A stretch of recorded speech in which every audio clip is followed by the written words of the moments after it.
Welcome to the Hero Project. What would the hero of your life's movie do right now? Do that! The word hero in its Latin root means servo. Servo means servant. Why they're the hero is become the ultimate servant to something larger than himself. The hero is the person who goes out, slays the dragon, gets the gold, brings it back to the community, and distributes it. I don't know what that dream is that you have. I don't care how disappointing it might have been as you've been working toward that dream. But here's what I know. That dream that you're holding in your mind, that it's possible.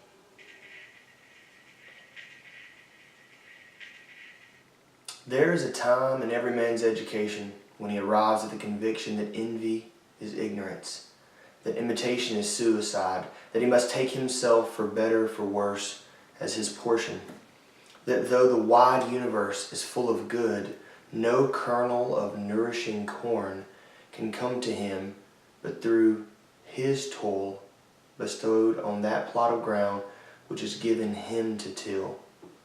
The power which resides in him is new in nature, and none but he knows what that is which he can do, nor does he know until he has tried. Ralph Waldo Emerson, Self-Reliance.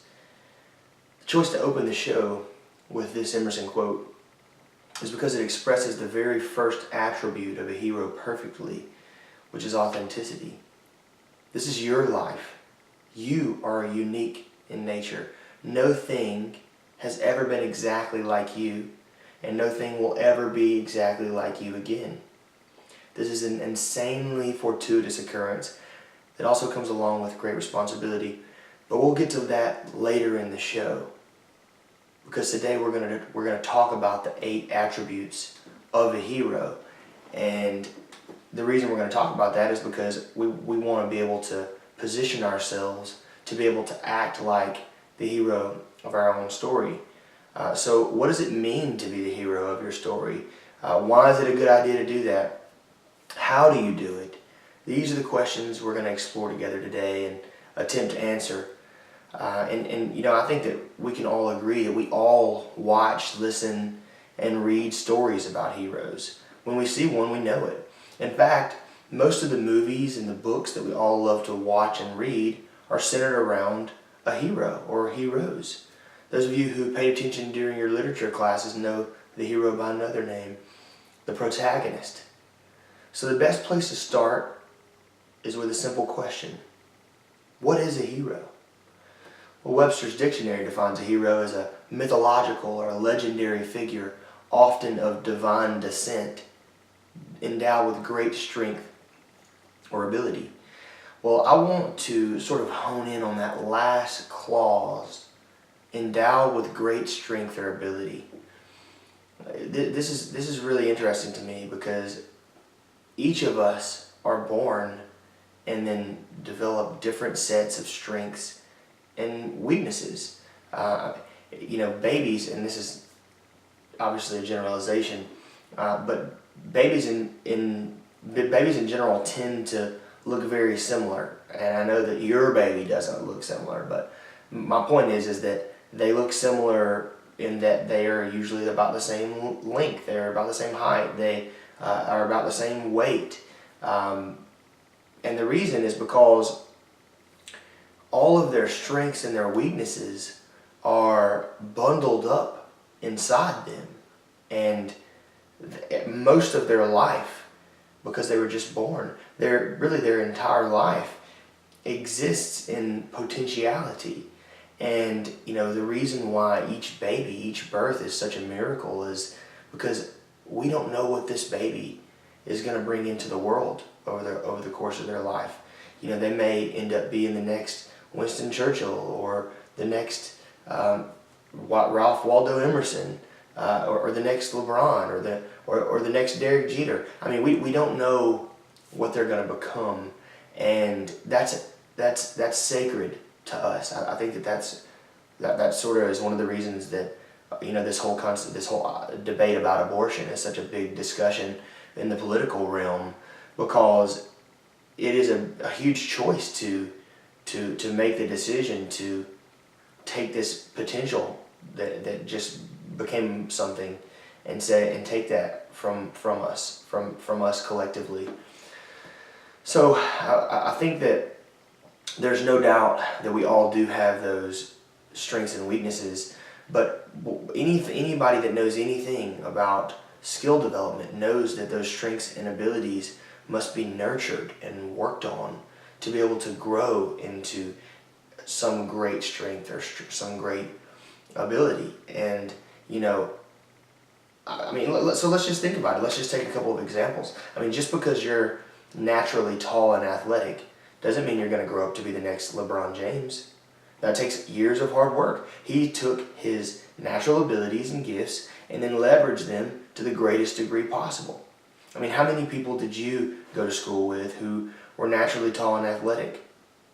Well, how many of them are now professional athletes? I would imagine a very small number. I mean, I know personally that I went to school with a number of people that could have absolutely played at the next level in multiple sports, but they didn't walk the path that's required to be able to get there. They didn't put the amount of hours in. They didn't spend the amount of time focusing and working, and now they are not living that life. And so for another example, just because you have a naturally high IQ doesn't mean you're going to grow up to be the next Jeff Bezos. I mean, that takes years of hard work. He took his natural abilities and gifts and then leveraged them to create the most successful online retail store in history. How many people did you go to school with who were naturally gifted intellectually? And how many of them are now tech billionaires? I mean, I would imagine very few. Or how about in the artistic realm? Just because you're naturally a wonderful singer who is very beautiful doesn't mean you're going to grow up to be the next Beyonce. That takes years of hard work. She took her natural abilities and leveraged them to become a modern cultural icon.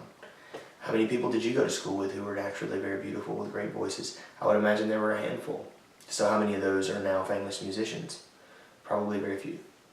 So it seems to me that great strengths and abilities are not so much endowed as they are developed through years of hard work, which in my opinion should be wonderfully encouraging because it means you can develop the strengths and abilities that come natural to you in order to become your very own version of a hero.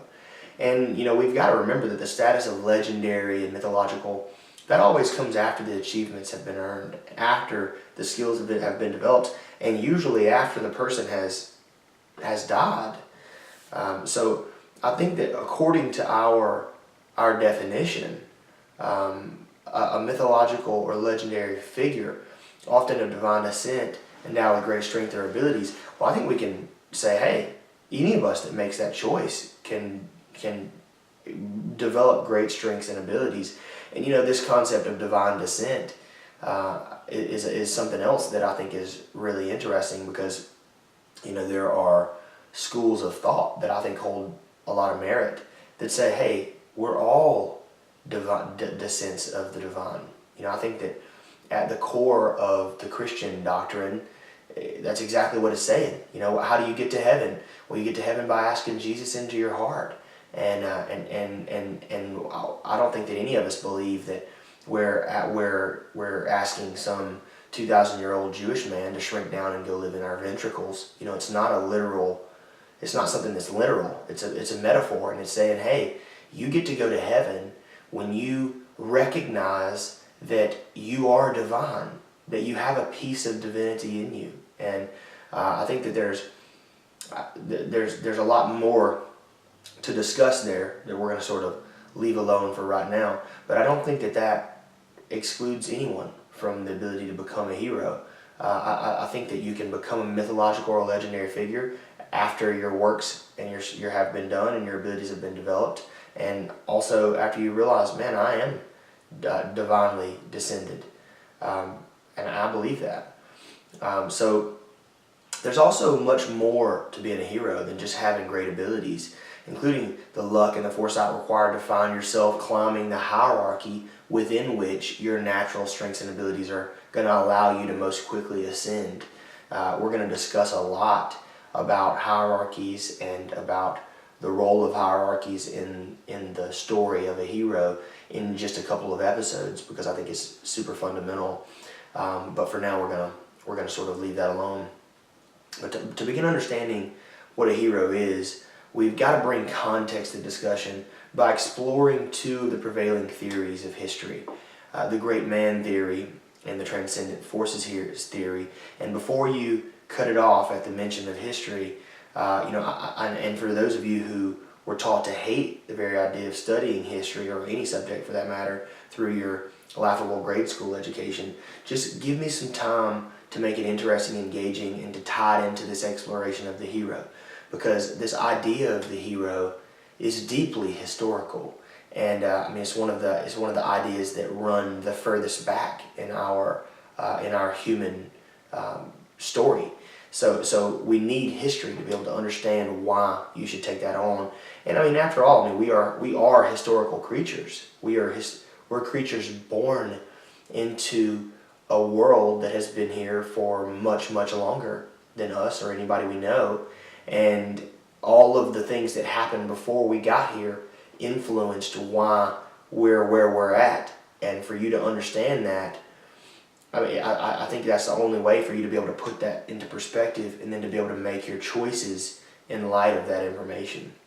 So in the great historian Yuval Noah Harari's book, his second book called Homo Deus, A Brief History of the Future, he explains why we should study history. He said, quote, "The study of history aims above all to make us aware of possibilities we don't normally consider. Historians study the past not in order to repeat it, but in order to be liberated from it. Each and every one of us has been born into a given historical reality, ruled by particular norms and values, and managed by a unique economic and political system. We take this reality for granted, thinking it is natural, inevitable, and immutable.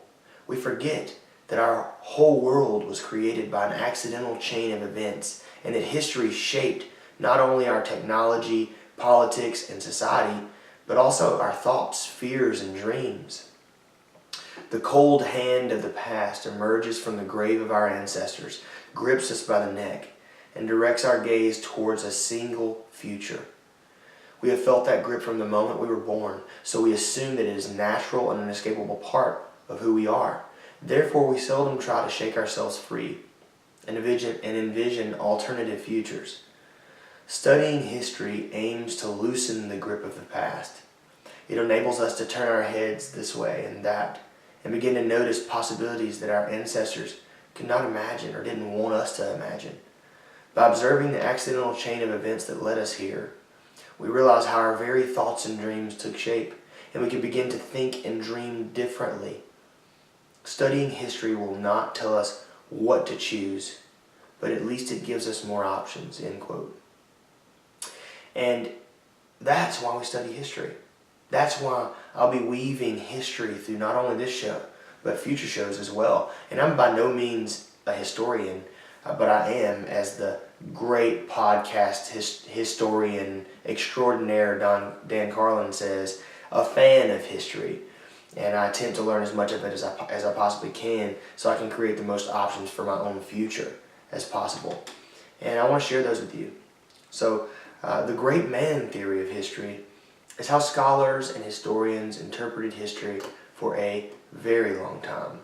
It's our oldest theory of history.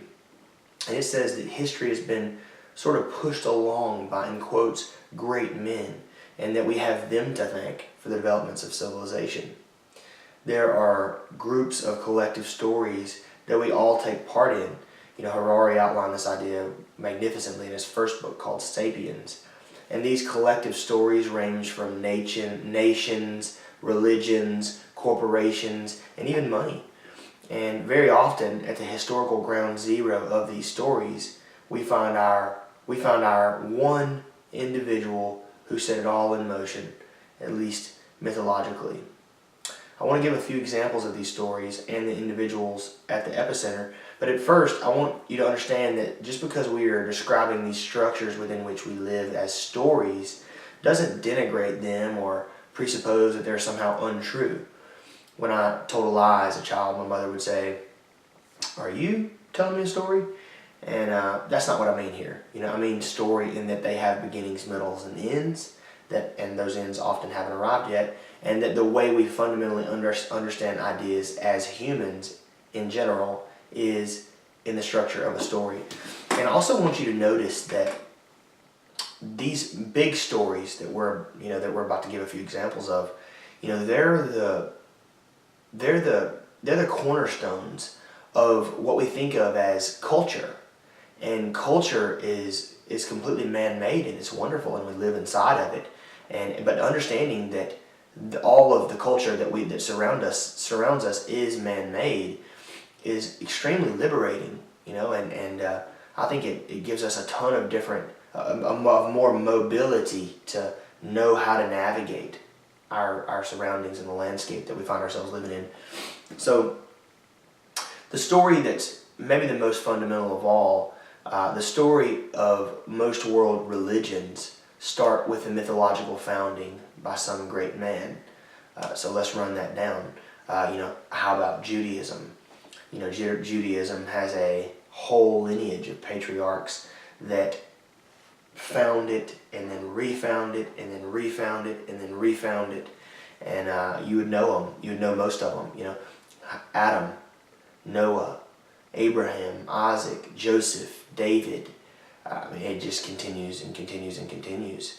And that story is one that has shaped our culture immensely, even though the Jewish population globally is not very large relative to the other major religions, but it shapes so much of what's happened, and a lot of that is because it gave birth to another of the major world religions, which is Christianity.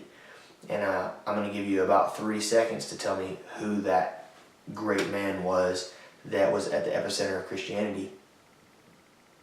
Right, Jesus Christ. So Jesus, whether he intended to or not, he set in motion a whole story that changed the shape of the world. He changed the shape of the Middle East. He created a story that took over the greatest empire up to that time, the Roman Empire, and really became a force of nature that guided all of Western thought, and does up to this day, so much that the most powerful person in the world, the President of the United States, has to at least pay lip service to Christianity and say that they are a Christian, whether or not they are. That's an incredible story. How about the from a historical perspective, the sort of youngest brother of that Abrahamic tradition, Islam, that came along about 600 years after Christianity and after Christ, who was founded by who? Right, the Prophet Muhammad, another great man. Then we can turn our attention over to the east and talk about Buddhism, which is another absolute force of nature. And the gentleman that was at the heart of that religion, who? The Buddha, right? The gentleman's name was Siddhartha Gautama. I'm positive that's probably not the right pronunciation. And then the great ancient Persian religion that hasn't made it in its entirety down to us. I know that there are a handful of people that still call themselves Zoroastrians. But man, the legacy of the Zoroastrians is immense, and the reason is because of the way it influenced some of the religions we already talked about. The prophet that started Zoroastrianism was called Zarathustra, and he historically lived, from everything that I've read, around 1500 years before Jesus, in ancient Iran, and he basically started preaching as a response to the Bronze Age giving way to the Iron Age, and he was just seeing people getting slaughtered because the people with the iron, they came through and slaughtered all the people with the bronze, because iron just slices right through bronze. And so he came up with this philosophy, or he was divinely inspired, or he came up with this idea that there were two great gods, Ahura Mazda and Angra Mainyu. And Ahura Mazda was the god that represented all that was good, and he was the more powerful of the two, and Angra Mainyu was the god that represented everything that was bad. And Zarathustra preached that when you died, you came to a judgment day, and all of your deeds were placed on a scale, and if the good deeds outweighed the bad deeds, you went to paradise, right? And if the bad deeds outweighed the good deeds, then you went to hell. Sound familiar?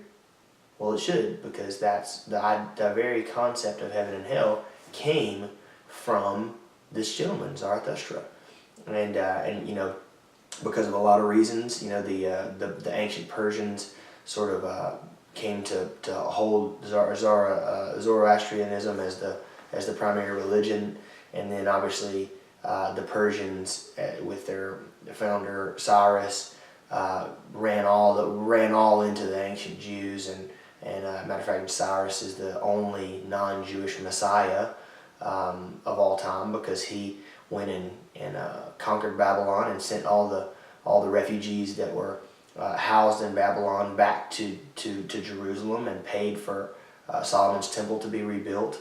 And I mean, you can't think that those two religions didn't bump up against one another and learn and co-opt some ideas. So think about that. The story of most religions is started by a mythical founder, one person. The story of most nations, which is another story that we all live within, start with the mythological founding by some great man. We'll run down a quick list of those. America, who? George Washington. Now, and look, America is a perfect example, but it's just another representation of all of these stories. Like, all of these stories are more complex than one person, and I understand that, and you should too. But with that being said, over time, what happens is stories and situations, it's like the weight of history weighs down on them, and then compresses them down into little bites that we can understand, and that's how this ends up happening. I mean, I recently read an awesome biography by Walter Isaacson on Ben Franklin, and I mean, Ben Franklin, he, the contributions that he made to establishing America as a separate country from England is, I wouldn't even have time to run down all the reasons why he was such a major figure. But when the time came for leadership, and when the time came to choose a president, there was no question about who that was going to be. It was going to be George Washington. Now, that's sort of what we could think of as the historical precursor or forerunner of America, and the country that often America is compared to, even though for a lot of reasons it doesn't work, is Rome.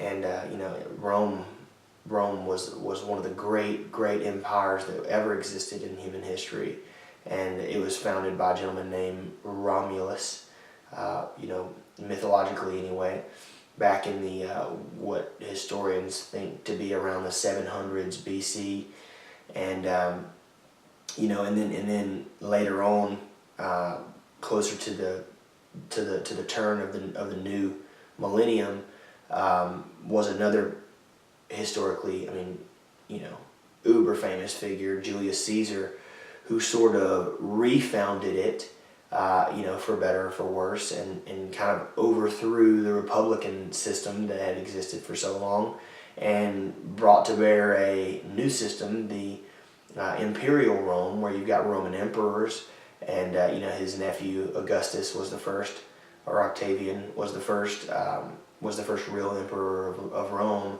and he sort of refounded it, and those are just two guys. Then we can look over to the east for a couple of great examples.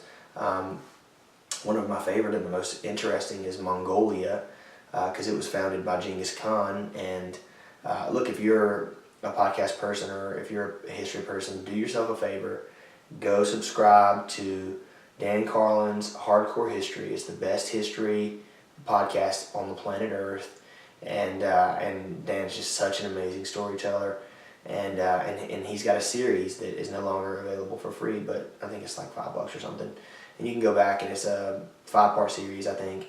It's called The Wrath of the Khans, and it explores the history of Mongolia and just discusses the accomplishments of this guy Genghis Khan, and puts into perspective what he did, and not so long ago. Mongolia was founded around in the 1200s, in the early 1200s, and that was when Genghis Khan was born, and he was born into a tribe that was so poor that they said that they clothed themselves by sewing together the skin of field mice, and just through sheer force of will, he went out and unified all of these tribes out on the Eurasian steppe that were these incredible horse archers, and literally put together the greatest army that has ever existed, ever, up until the time guns were made. And he went out and he conquered more territory and killed more people than anybody in all of human history. And from a geographical standpoint, he conquered more land than anybody even to this day. But from a people standpoint, he killed more people, or more people died as a result of his decisions than anybody up until nuclear and modern warfare. I mean, if you just chopped off history starting at 1914 and literally everything before that, he killed more people. I mean, I think the numbers range between like 20 and 80 million people died as a result of his decisions. And just think about how amazing that was. I mean, that was done by hand. There was no guns. There was no bombs. Literally, they would go in, conquer a city, and if the people didn't surrender, they would go in and they would line them up and in lines and divide them between the number of warriors they had. So if there's 1 million people in the city, they had 100,000 people in the army, they would line 10 of them up in front of each soldier, and they had these wicked axes, and they would just cut all their heads off and move on. I mean, think about, ask the people in Baghdad. I mean, people think that Islam it's just not as developed as Christianity, and it's still so barbaric. And yeah, but I mean, in the late 1200s, the Mongolians went in and decimated Baghdad at a time where Baghdad was a cultural, philosophical, scientific epicenter. I mean, the Islam community was farther ahead than Christianity. I mean, they had philosophers, they had scientists. I mean, not in the modern way, but people that were thinking, people that were using logic and understanding the world, and that all was put to an end in a couple of days by the Mongolians. I mean, they went in, and the stories say that the rivers ran red with blood of all the philosophers, and black with all the inks from the scrolls that were thrown into the river. We don't know what was lost in that time. And I mean, the guy created a country that literally conquered all of Russia, all of China ultimately, and would have conquered all of Europe if not for a lucky series of events. And people think that, people talk about white privilege, and people talk about how the white man is controlling things, but all that's just we can talk about whether or not that's real or whatever, but that's not the point. The point is that the fact that Christianity ended up being a major player in the world is only because Genghis Khan and the Mongolians, the Christians just happened to be the farthest away from him, and he didn't turn his attention to them in his lifetime, and his kids didn't turn his attention to him, and when he did, they had a series of deaths that made that recede. But the Mongolian army ran right into the knights of Europe and smashed them, and it was no problem. And there was even a rider that that rode all the way to Rome, and the Emperor Frederick that was over things there, and the Byzantines, and said, "Hey man, there's not an army from here to the other side of the continent on the ocean that could stop this army." And so we're just, we being the West, we being representatives of Christianity, Christendom, we are the benefactors of a historical event that we didn't have anything to do with, and that's the only reason we made it. It's an incredible story, totally worth checking out. There's only a couple more examples of these nation stories. One's being Persia, founded by Cyrus the Great. I mean, he is a incredible figure. There's another series on Cyrus that's actually still available for free as of this recording on Hardcore History, and an incredible figure who had a huge amount of influence on why the world is the way it is now. And the last is the first empire recognized by historians, the Akkadian Empire, founded by Sargon the Great around 2250 BC. Sargon of Akkad, that's all in Mesopotamia, the Fertile Crescent. So very impressive that many of those stories that were founded by these individuals still make it down to us. I mean, especially the American story, especially the Roman story. You know, I mean, we still pay homage to Rome and make that trip back to see the. I mean, I've never been there, but it's on my bucket list. And as much as I love history, I'm just going to wander around and think like, God, you know, you're talking about 1,500 years of history right here in this city. That's incredible.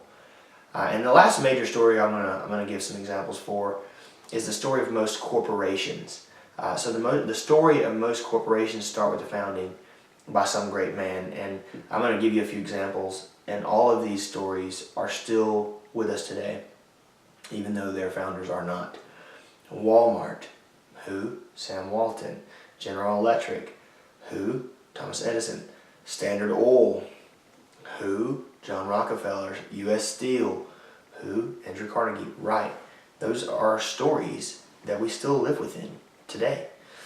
So, excuse me, I'm a little stuffy here, but all of these people are heroes who are the central figures of their own story. And like them, you too have your own story.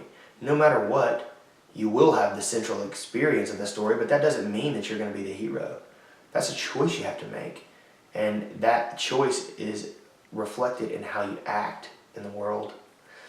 You know, I believe the purpose of life is what Carl Jung called individuation, which is your personal journey toward wholeness, to become who you uniquely are, who only you can be, to fulfill your potential.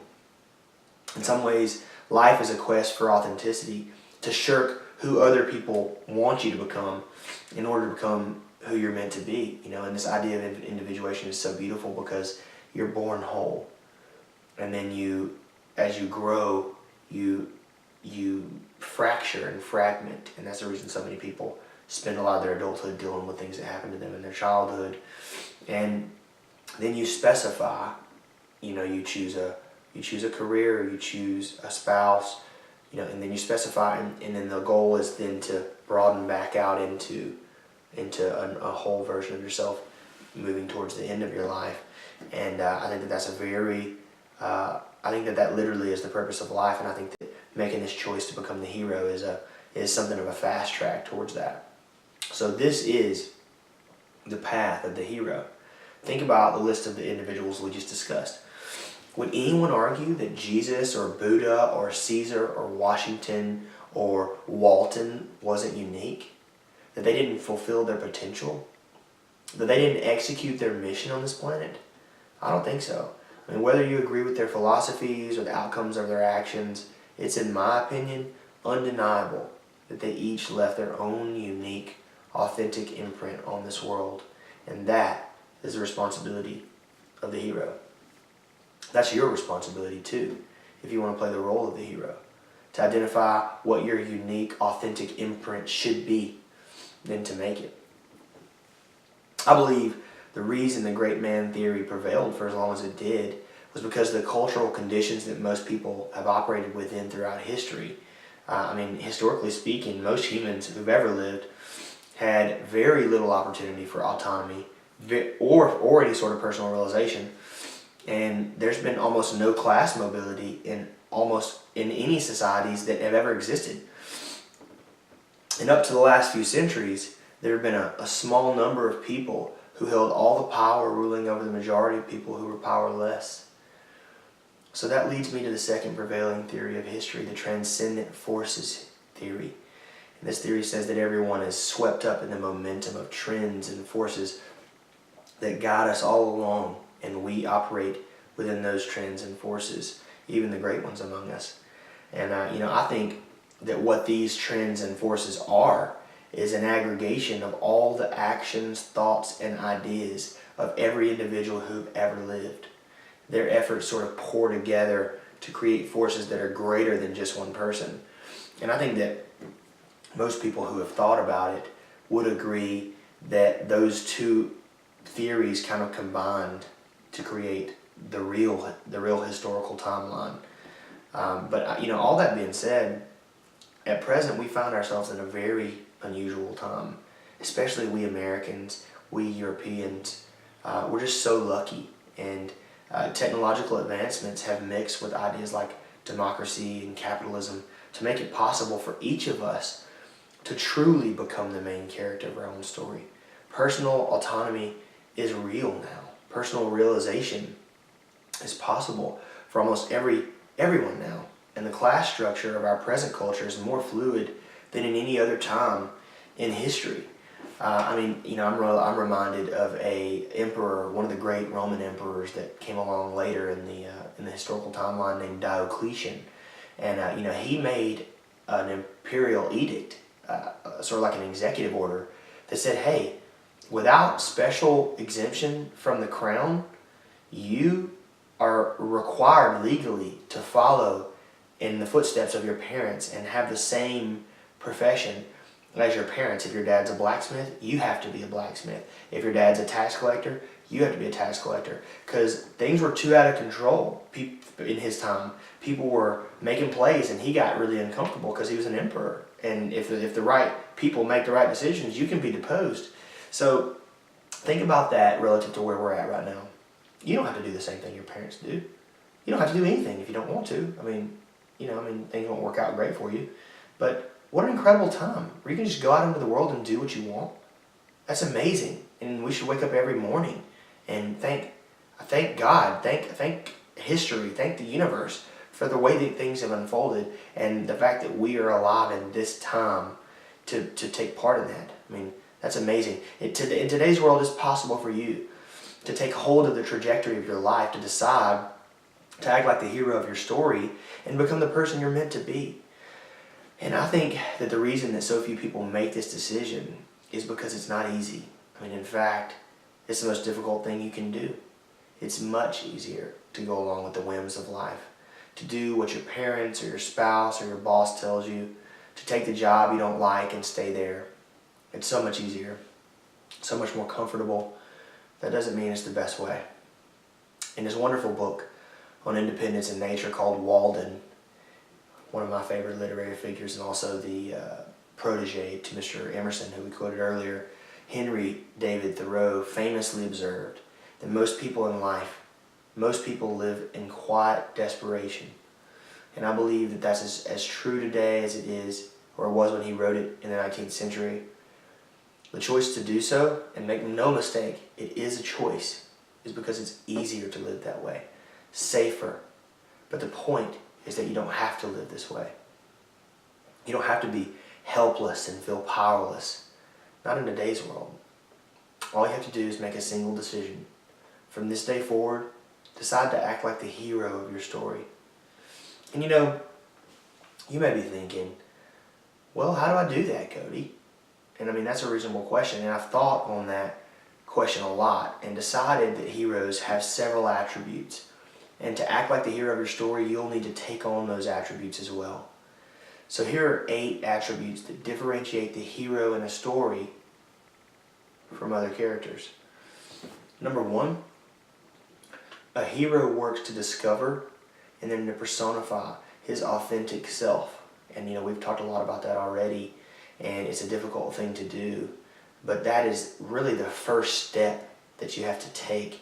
You have to be moving in the direction of authenticity every day with all of your decisions. And it's a hard thing to figure out, and we're going to talk in later shows about choices that you can make now to start that discovery process.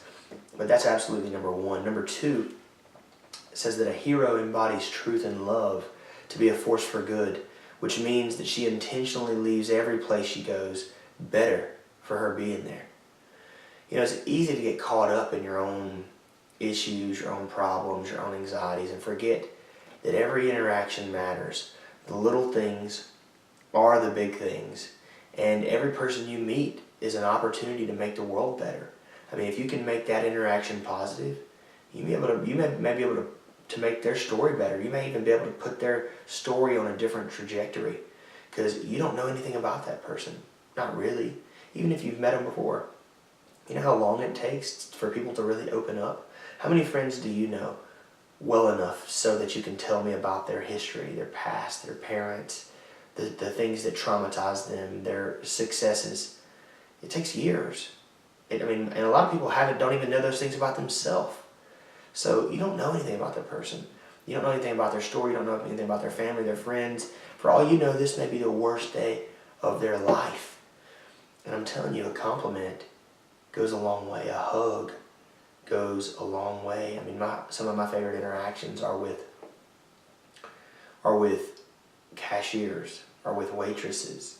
You know, and one of my other favorite people is Dr. Jordan Peterson, and the introduction to this podcast is sort of a compilation of some of my favorite people discussing the idea of the hero. And he told a story one time talking about a friend of his that was impeccable at being able to interact with the person, not the role in the situation. And I thought that was such a profound idea, because when you interact, so except for example, if you walk somewhere, excuse me, if you walk in somewhere and there's a clerk, do you interact with the person who is a clerk, or do you interact with the role of the clerk? Most people just interact with the role of the clerk, and you're missing an opportunity to have an honest engagement and say, hey, how are things? Not how are things good, how are things really? Are things okay? Is there anything I can do to help out? And also, I just want to say, your hair looks really beautiful. You've got a great smile. I love those shoes. How hard is that? But people pass up on it. Pass up on those opportunities every single day. And I think that's a real shame, and I think that heroes don't do that. They embody that truth. They embody that love, and they're a force for good everywhere they go. That's the reason my mission in real estate is to be a force for good in my community and the lives of my clients. Number 3 says that a hero does the work that he knows he should do, the work that calls him, and he finds that work through pursuing his interests with curiosity, always trusting his intuition. This is how I found real estate. This is how I decided to start a podcast and begin sharing the ideas that I found to be useful over the years. And something to remember too is that you are exactly who and where you're supposed to be right now. You're an aggregate of all the choices that you've made, and here you are. Your financial condition is a result of all the decisions you've made. Your physical condition is the result of all your decisions that you've made. And the thing to remember is it's not useful looking back and saying, I wish I'd have done this and I wish I'd have done that. You can learn from that history, as we've already seen, but it's not useful to wish you would have done something different. It's useful to take that history and then take what you've learned and then try to apply it and move in a new direction. And I think that's really important to understand, because at the end of the day, we don't know where interests come from. Why are you interested in the things that you're interested in? Why am I interested in sharing this sort of thing? It's a mystery, but at the end of the day, it doesn't really matter. What matters is pursuing those things and expressing yourself. And I think that that's something that's really interesting and really important to remember. Number 4 says that a hero voluntarily moves out into chaos to establish order. This is a bit more philosophical and encompasses the Taoist idea of chaos and order, and we're going to discuss a lot more of that in coming shows. But that is a central function of the hero and an attribute that all of them hold. Number 5 says that a hero takes radical accountability for her actions, especially when she makes mistakes, which means she's honest and forthcoming rather than deceitful. I read a book last year that really impacted the way that I view this, and the book's called Crime and Punishment by a gentleman, a Russian author, legendary author named Fyodor Dostoevsky. And what the book does is that it outlines the psychological ramifications of doing something that you aren't supposed to do. Because what we forget when we intentionally violate what we know is right and wrong, we forget that the punishment for that crime is actually implicit within the crime itself. And when you do something, the result is coming for you. And if it comes immediately, then fine. But if it doesn't, it's coming. And one of the great ideas that I've come across was actually in another essay that Emerson wrote called Compensation. And what he talked about was he kind of paints life as a balance scale, where what you put into it, what you put on your side of the scale, is replicated on the other side of the scale. Or a better metaphor is an equation, and you are on one side of the equal sign, and the whole world is on the other side of the equal sign. And what you put through the equal sign is exactly what you get back.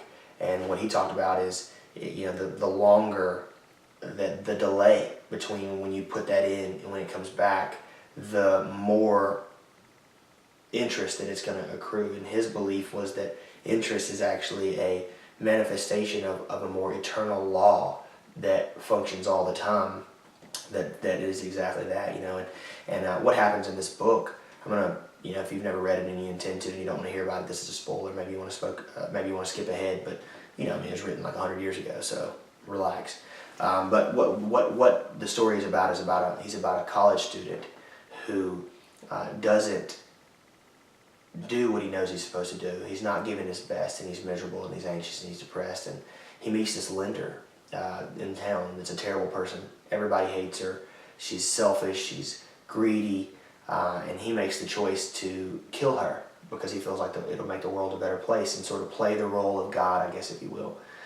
And what happens is half the book is leading up to it. He's rationalizing. He's trying to convince himself that that's the right thing to do. And finally, he does it. And he get away. And that's the crime. And he gets away with it scot-free. And he just wants to be found out so bad that he ends up driving himself insane. And the girl that he falls in love with convinces him to go turn himself in. And it's not until he turns himself in and he admits he was the one that killed him, and he voluntarily accepts the punishment for that he can set his life back on the right path. And accountability for your actions, that is the path to redemption, because you're always going to mess up. And when you mess up, if you don't take accountability for that, that is always going to be your fault, the quality and the state of the situation. But as soon as you take accountability for it and say that, hey, I'm going to do my best moving forward, I'm going to try not to do it again, then if it's on everyone else involved to forgive you, you don't get to lie and to treat your loved ones poorly and get away with it. You will only create a hell on earth for yourself and your loved ones. And something that people forget is that there's so much freedom in saying I'm sorry. I was wrong, and it's also an incredible tool to keep relationships healthy. To the person harmed, you say, I know I did these things, they were the wrong things, and I'm sorry for that. It's never going to happen again. And if you can find it in your heart to forgive me, I think we can restore this relationship. That is the path to redemption. And even if the relationship's never the same, it's up to that person to forgive you. And that's their own journey. You can't control that. I believe that many of our present problems in our culture revolve around the lack of accountability for actions, especially on the internet. The anonymous nature of a lot of the social platforms like Twitter, YouTube, Instagram allow people to say horrible things to other people that they would never say in real life with no repercussions. But the punishment is implicit in the crime. Very often, those people typing those horrible things hate their lives. So they spew that hatred out onto others, and the punishment for that crime is a continuation of the existence that they hate. The very same existence that they created for themselves. The same goes for people who flip people off or honk the horn or yell at people when they're on the highway. I mean, they obviously haven't embodied this attribute of the hero. People I'm on the road quite a bit for my job, and this happens to me all the time. And not all the time, but it happens. And I always just kind of smile and wave, because it's like, this doesn't have anything to do with me. The fact that you're yelling, honking the horn, this person doesn't like the life that they're having to live, and they're taking that out on this person that they don't know, where there's no repercussions for those actions. And I'm just going to turn my podcast up that I'm probably listening to, trying to improve myself, and move on with my life. So a hero takes radical accountability for her actions, especially when she makes mistakes, which means she's honest and forthcoming rather than deceitful. Number 6 says that a hero does not fear failure, but instead seeks it out because he knows that failure is a prerequisite for success. James Joyce said that the genius makes no mistakes, and he's the famous Irish author. And he also said that all mistakes are volitional and learned from to improve moving forward. You can literally just switch genius out with hero, and that works perfectly. And there's a reason why in Napoleon Hill's masterwork, The Law of Success, the 13th law of success is failure. People have this misconception that failure and success are opposing. That's just not true. You must fail to succeed. Tim Kennedy, the legendary UFC fighter and also special forces guy, he's one of my faves. His whole situation when he's in a new situation, his thing is like, I want to fail fast, fail as quickly as I can so that I can move through that, learn, and then get good. Very important. Number 7, a hero is primarily proactive, not reactive, in relationship to her goals and desires. That's important. You don't get to sit back and wait for people to think things to come to you. You got to go out there and shape things up. There's a great Winston Churchill quote that I don't have in front of me, so I'm going to mess it up. But he basically said that people say that I'm prodded to do the things that I do. He said that if anything, I'm the prod, and that's wonderful. You got to be that force. You got to be that thing that's out there moving, making things happen. Number 8, the final one, is that a hero is a servant who serves some purpose higher than himself. I learned this firsthand in this last year of my real estate career. My goal was to make X number of dollars in commission, and when I had made huge progress toward that goal only a few months into the year, I found myself being totally complacent. So I listened to this great podcast with Tony Robbins, and he talked about tying your business to some purpose greater than yourself, and that was what helped me kick it back into gear. I decided to start donating a portion of my income to Big Brothers Big Sisters, which is an organization that I believe in. I'm a big brother, and I'm also on the Young Advisors Board for the one here in Birmingham. And once I did that, it changed a lot. So I'm going to run back down this list of 8 attributes without any sort of additional pontification on top of it, so that you kind of have a tighter idea about what they are. So number 1 is a hero works to discover and then to personify his authentic self. Number 2, a hero embodies truth and love to be a force for good, which means she intentionally leaves every place she goes better for her being there. Number 3, a hero does the work that he knows he should do, the work that calls him, and he finds that work through pursuing his interests with curiosity, always trusting his intuition. Number 4, a hero voluntarily moves out into chaos to establish order. Number 5, a hero takes responsibility. A hero takes a radical accountability for her actions, especially when she makes mistakes, which means she is honest and forthcoming rather than deceitful. Number 6, a hero does not fear failure, but instead seeks it out because he knows that failure is a prerequisite for success. Number 7, a hero is primarily proactive, not reactive in relationship to her goals and desires. Number 8, a hero is a servant who serves some purpose higher than himself. So, do you want to become a hero? If so, how do you stack up against the attributes of a hero? Could you do anything better? When I'm confused about what I should do in a given situation or what direction to take, I ask myself what a hero would do in that situation, and that often points me where I should go. I grew up in a world where I live in Alabama, and we're in the Bible Belt, and obviously it's heavily influenced by Christianity. And I remember these bracelets that people wore forever. What would Jesus do? WWJD. What would Jesus do? And all that is a repurposing, a different way of saying exactly what I just said. Because in the Christian tradition, Christ is the uber hero. So when you use him as your God, you're doing the same thing as what I just suggested. And all this being said, I'm certainly not perfect. I'm far from it. I've got a lot to learn, a lot to do, to grow. And I would imagine that you're not perfect either. And the encouraging thing is that perfection isn't the point. The point for me is to give my best effort, to become the best version of myself that's possible, to live up to my potential, to bring everything inside of me out into the world, to become purely, unabashedly myself. If you're interested in doing the same, if you choose to be the hero of your story, if you want to take on the 8 attributes of the hero, And that makes at least 2 people, because I've made that choice as well. You're not alone. My main effort in my real estate business is to act that out. My main purpose behind establishing this show is to express my truth and to create a community, a tribe that acts that out together, to create a collective force for good.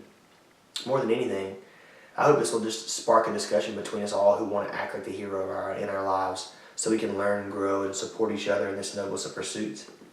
Maybe even move something inside of you that makes you want to shift in a new, inspired and inspiring direction. You know, I'm reminded of an object lesson that the great Genghis Khan gave his sons when they had grown old enough to begin to fight amongst one another, as sons do. He held up an arrow, gathered them all around, and held up an arrow and snapped it in half. Weak. He then held up a bundle of arrows, attempted to snap it in half, and of course didn't. He couldn't. That's strong. And he showed them that alone they were weak, but together they were strong. There's a quote in the Bible also that says that a cord of 3 strands is not easily broken. That's the truth. This same principle holds for us. Alone I'm weak, but together with you I'm strong. We are strong. We will grow together stronger with each new member, each new idea, each new discussion. The best way to become a member is to subscribe to this podcast on your preferred podcast platform. Subscribe to the YouTube channel. Join the emailing list. Find me on all the major social platforms. And if you just search my name, my full name, you'll find me. Give me feedback. Leave reviews on the podcast and YouTube channel. That's hugely important. Send me messages. Comment on posts. I want us to communicate. I want to create shows that are valuable to you. And I want to learn and grow with you if you want these things too. This idea of personal heroism is the foundation of my worldview and of this show. And it's just the beginning. There are many ideas we touched on today that I plan on expanding in future shows. Particularly in the next show, we're going to discuss how to learn your particular story. It's difficult to embody the hero of your story when you don't know what that story is. So what is it? The next show will center around 3 specific questions. Where have you been? Where are you now? And where are you going? Through this exploration of your story, we're going to dig way deeper into who you're becoming. I'll even point to some specific tools I've used to answer these exact questions myself. I hope you'll find it educational, inspirational, and entertaining. I look forward to seeing you there. Until then, much love, and thanks for listening. Now go be the hero.